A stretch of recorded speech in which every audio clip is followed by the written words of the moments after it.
प्यारे बच्चों, आप सभी का हमारे चैनल पे बहुत बहुत स्वागत है। दोस्तों, आज के इस वीडियो के माध्यम से क्लास 10th के बच्चों के लिए इंग्लिश का एक इम्पोर्टेंट वीडियो लेकर के आ चुका हूं। और बच्चों, इस वीडियो के माध्यम से मैं आप सभी को ये बताने वाला हूं कि बिना पढ़े या बिना याद किए अनसीन पैसेज को आप किस तरीके से हल कर सकते हैं। और इस वीडियो के माध्यम से मैं आप सभी के लिए अनसीन पैसेज को हल करने के लिए ऐसे 3 ट्रिक बताने वाला हूं, जिन्हें अगर आप फॉलो कर लेते हो, समझ लेते हो, अंत तक देख लेते हो, तो बोर्ड के पेपर में फुल मार्क्स पा सकते हैं। ये मैं दावे के साथ बोल सकता हूं। इसलिए आप सभी से हम्बल रिक्वेस्ट है, अगर आप अनसीन पैसेज से छुटकारा पाना चाहते हैं और बोर्ड परीक्षा में अच्छे से अच्छे मार्क्स अचीव करना चाहते हैं, तो इस वीडियो को शुरू से लेकर के अंत तक जरूर देख लेना।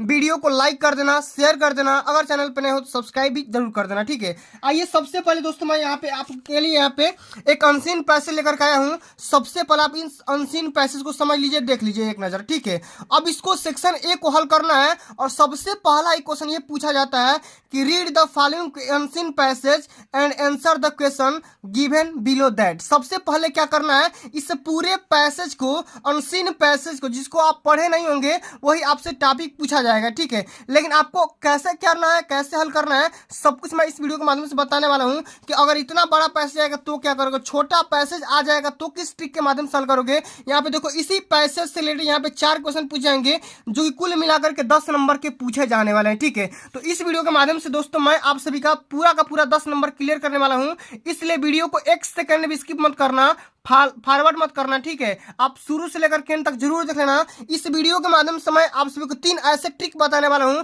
जो आप फॉलो कर लेते हो तो बोर्ड के पेपर में अच्छे मार्क्स अचीव कर सकते हो। ठीक है, आइए सबसे पहले हम ट्रिक नंबर 1 यानी कि रूल नंबर 1 की तरफ चलते हैं और इस पूरे पैसेज को हल करने में ये साबित होगा। ठीक है, कि जब देखो, अच्छा मान लो जब भी आपका अनसीन पैसेज आएगा, जब छोटा होगा तो आप आसानी से कर लोगे। ठीक है, तो सबसे रूल नंबर पहला हमारा यही कहता है कि जब पैसेज छोटा हो तो पूरे पैसेज को आप ध्यान से पढ़िए। ठीक है, जब आपका पैसेज जब छोटा होगा, ठीक है, पैराग्राफ जो होगा छोटा होगा, तो आपको करना क्या है, उस पूरे पैसेज के जो भी आपके कीवर्ड होंगे, वर्ड होंगे, उसको पूरे पैसेज को ध्यान से पढ़ना है। और ध्यान से पढ़ने के बाद अंत में आपको क्या करना है, उसके क्वेश्चन को पढ़ना है। ठीक है, आपको जब पैसेज छोटा रहेगा तो क्या करना है, पूरे पैसेज को ध्यान से पढ़ना है। ठीक है, और पैसेज को पढ़ने के बाद अंत में क्या करना है, उसके क्वेश्चन को पढ़ना है। और क्वेश्चन को पढ़ करके जब क्वेश्चन समझ में आ जाएगा तब जाके आपको आंसर राइट करना है। और वो भी मैं आप सभी को इस वीडियो के माध्यम से बताने वाला हूं कि बोर्ड परीक्षा की कॉपी पर किस माध्यम से आप किस तरीके से हल कर पाओगे। ठीक है, वो भी मैं एंड में बता दूंगा। ठीक है,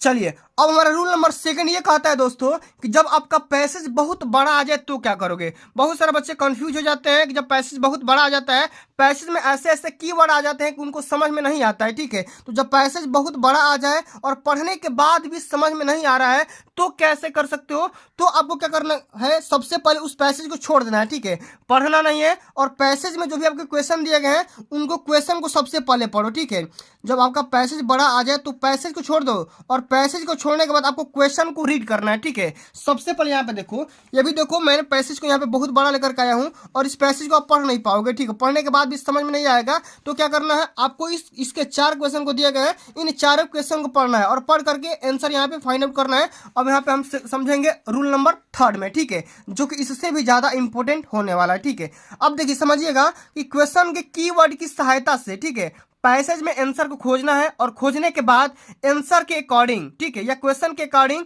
टेंस या सेंटेंस को चेंज करके आपको आंसर देना है। अब आइए हम समझते हैं कि जो पैसेज आपका सेक्शन ए में दिया गया है, ठीक है, इस पूरे अनसीन पैसेज को आप किस तरीके से हल कर सकते हो। अब हम तीनों ट्रिक को इसमें फॉलो करेंगे। ठीक है, सबसे पहले देखो, ये पैसेज तो बहुत बड़ा आ गया है, छोटा पैसेज रहता तो हम इस छोटे पैसेज को पढ़ लेते और आसानी से समझ लेते, लेकिन हमारा ये पैसेज बहुत बड़ा आ गया है। ठीक है, तो हम करेंगे क्या, हम चालाकी ये करेंगे कि इसमें जो भी 4 क्वेश्चन दिए गए हैं, सबसे पहले हम 4 क्वेश्चन को आसानी से पढ़ते हैं, समझते हैं। उसके बाद क्वेश्चन का जो कीवर्ड मैंने बोला था ना, जो क्वेश्चन का कीवर्ड होता है, उस कीवर्ड को पकड़ लेंगे और पकड़ के हम अब इस वाले पैसेज में टपक जाएंगे। ठीक है, और इसी के माध्यम से हम हल करेंगे। ठीक है, जैसे हमारा पैसेज में पहला क्वेश्चन पूछा गया है कि why was the little girl crying, यानी कि जो छोटी लड़की थी वो क्यों चिल्ला रही थी, क्यों रो रही थी। ठीक है, अब इस छोटी लड़की के बारे में जिक्र किया गया है और इसमें चिल्लाने का जिक्र किया गया है। तो सबसे पहले क्या करना है, यहाँ पे क्राइंग वाले कीवर्ड को पकड़ना है और पकड़ के इसी के माध्यम से हल करना है और सर्च करना है। ठीक है,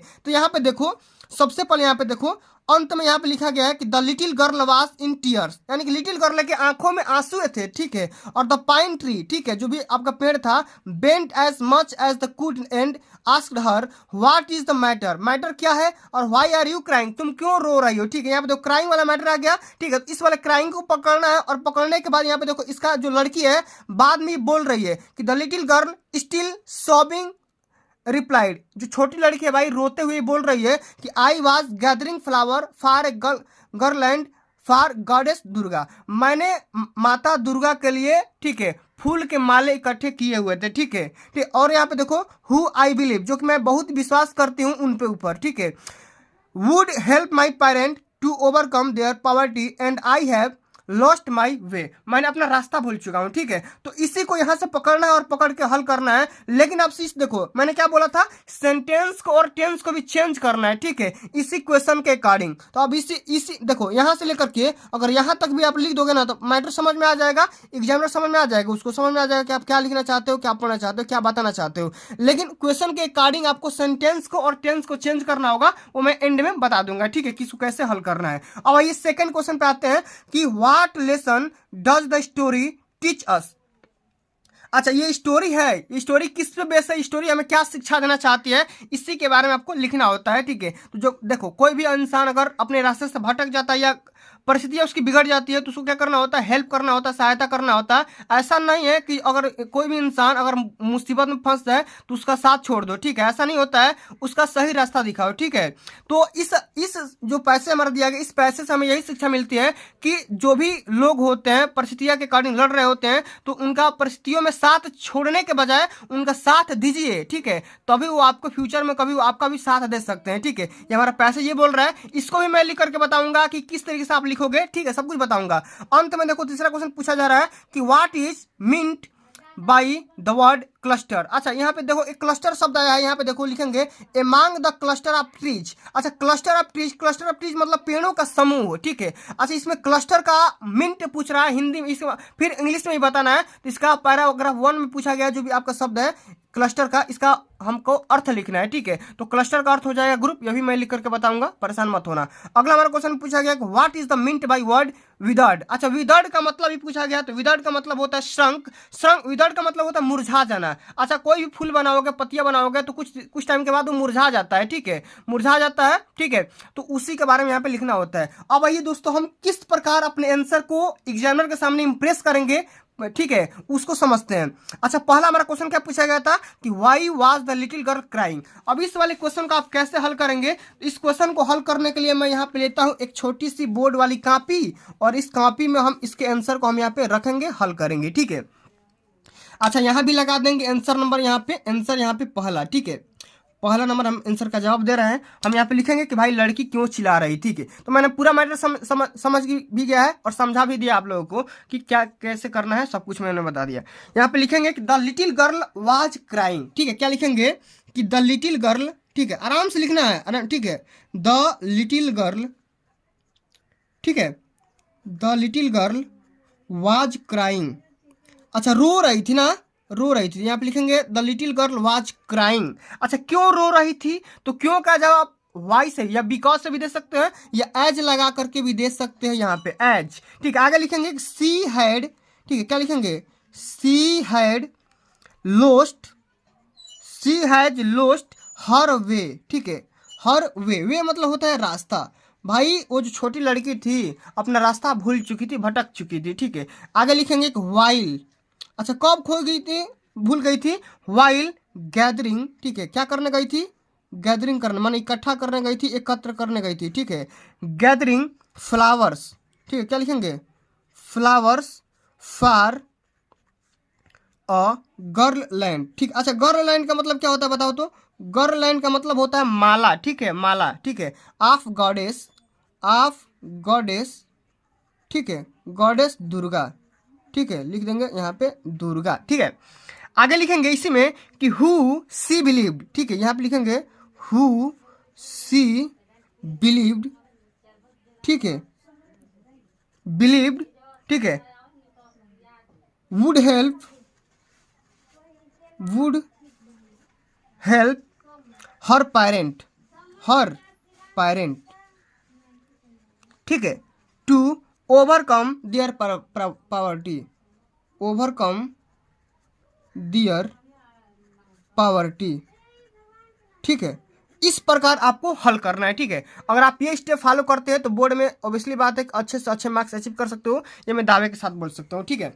चलो अब अगला हमारा क्वेश्चन पूछा गया कि what lesson does the story teach us. ये जो हमारा पैसेज है क्या हमें शिक्षा देता है, तो इसको हम लिखेंगे यहाँ पे आराम से, मैंने सब कुछ बता दिया है। अब आंसर लिखने का तरीका यहाँ पे बता दे रहा हूँ, ठीक है। बी नंबर हमारा क्वेश्चन है, ठीक है। यहाँ पे लिखेंगे कि द स्टोरी टीचेज अस, ठीक है। यहाँ पे क्या लिखेंगे कि द स्टोरी टीचेज अस, ठीक है। यह हमें स्टोरी शिक्षा देती है, क्या देती है भाई, कि the lesson to be gentle and kind to others, ठीक है, others and help those in need, ठीक है, इन नीड। कभी भी हमें किसी की बुरी कंडीशन में सहायता प्रदान करना चाहिए, ठीक है। इस प्रकार आपको लिखना होगा, ठीक है।